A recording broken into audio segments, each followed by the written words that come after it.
पाकिस्तान की तारीख में और दुनिया की तारीख में एक शाहकार होने जा रहा है। इस शाहकार का एक मरहला मुकम्मल कर लिया गया है। वो क्या है? वो ये है कि दरियाए सिंध, द माइटी इंडस जिसको कहा जाता था, उसका रुख मोड़ना किसी भी बड़े हरकुलियन टास्क से कम नहीं था। लेकिन पाकिस्तानी इंजीनियर्स ने, वापदा के इंजीनियर्स ने और चाइनीज इंजीनियर्स ने मिलकर ये जो दरियाए सिंध इस वक्त आप देख रहे हैं, ये ठाठे मारता समंदर, इसका रुख मोड़ दिया गया है। आपको यही लग रहा होगा पानी तो बाहर रहा है, लेकिन ये पानी जिस सतह से बह रहा है, जिस चैनल से बह रहा है, पहले ये यहां से नहीं बहता था। इसका जो एक्चुअल चैनल था पानी के गुजरने का, वो कोई और जगह थी। लेकिन ये जो राइट साइड पर, जहां पर मेरे दाएं जानिब आप देख रहे हैं, वो आपको टनल भी नजर आ रही है। ये टनल वो टनल है जो पानी को डाइवर्ट करने के लिए, एक इसके कोफर डैम बैक साइड पे बनेगा, जो झील, जिसके लिए झील बनेगी 105 किलोमीटर लंबी झील बनेगी, जिसमें 8.1 मिलियन एकड़ फीट पानी महफूज होगा। और इसकी हाइट का अंदाजा मैं आपको लगवाता हूँ। वो आप सफेद पॉइंट ऊपर देख रहे होंगे, वो FWO का मार्क भी आपको नजर आ रहा होगा। ये उसकी टॉप लेवल है हाइट का। और व्हाइट मार्क जो है वो डैम का सेंटर होगा, यानी कॉफर डैम जो आगे दीवार बनाई जाती है आर्क शेप में, उसका मिड पॉइंट होगा। आधा वो उस तरफ होगा और आधा इस तरफ होगा। तो सेंटर में ये स्पिलवेज, जो स्पिलवेज गेट बनते हैं, समझ लें कि ये वो पॉइंट है जहां पर ये व्हाइट मार्क मैंने आपको दिखाया है। तो दरिया का रुख तो मुड़ गया।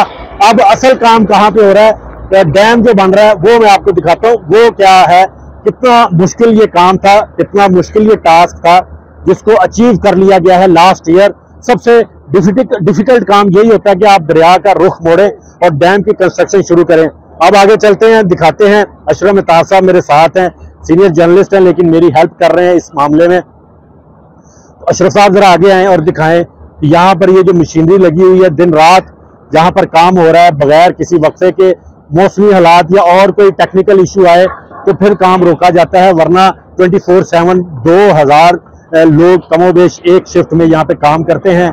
ये FWO है और चाइना पावर कंपनी है जो मिलकर जॉइंट वेंचर है, वो यहाँ पे काम कर रहे हैं। तो आप देख सकते हैं मुख्तलिफ मार्क्स लगे हुए हैं यहाँ पहाड़ों पे। तो ये वो फुट्स हैं, जितने फीट हम डीप जा रहे हैं। पहले जो पानी का लेवल था वो तकरीबन 970-975 फुट पर था सी लेवल से, लेकिन अब उसको डीप एक्सकवेट करके हमने 850 फुट नीचे जाना है। मसलन जो पहले पानी का लेवल था उससे 80-90 फुट नीचे हमने जाना है। अभी जिस पॉइंट पे ये डिगिंग हो रही है, यहाँ पे तकरीबन 900 फुट के करीब हम पहुंच चुके हैं और हमने तकरीबन मजीद अभी 10 से 12 मीटर डाउन जाना है, डिगिंग इसकी करनी है। तो यहाँ पर अभी डिगिंग का काम हो रहा है। उम्मीद की जा रही है कि ये इस साल के आखिर में या अगले साल के शुरू में ये तमाम जो खुदाई का काम है वो मुकम्मल कर लिया जाएगा। फिर यहाँ पर डैम की कंस्ट्रक्शन शुरू हो जाएगी, डैम की दीवार बनना शुरू हो जाएगी और इसके बाद फिर आहिस्ता आहिस्ता मरहलावार ये कंप्लीशन होती जाएगी। और ये जो टारगेट रखा गया है वो 2030 का टारगेट रखा गया है कि 2030 में ये जो डैम साइट है इसकी कंस्ट्रक्शन जो है वो कंप्लीट हो जाएगी और 2032 में जो है बिजली की प्रोडक्शन शुरू हो जाएगी। 2 पावर हाउस यहाँ पर बनने हैं, एक राइट साइड पर, एक लेफ्ट साइड पर, जिसमें 4500 मेगावाट बिजली प्रोड्यूस होगी, जिसकी कॉस्ट जो है average cost 3.8 rupees per unit cost होगी और 18 बिलियन यूनिट्स एनुअली प्रोड्यूस होंगे, जिसकी वजह से पाकिस्तान को $2.5 बिलियन एनुअली सेव होंगे।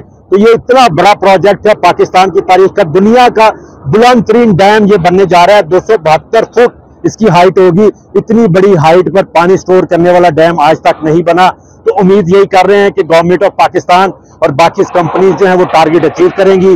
बर वक्त ये डैम बनेगा, पाकिस्तान सैलाब से भी निमट सकेगा। हमारी ज़राअत 1.23 मिलियन एकड़ जो है रकबा, इससे सैराब हो सकेगा।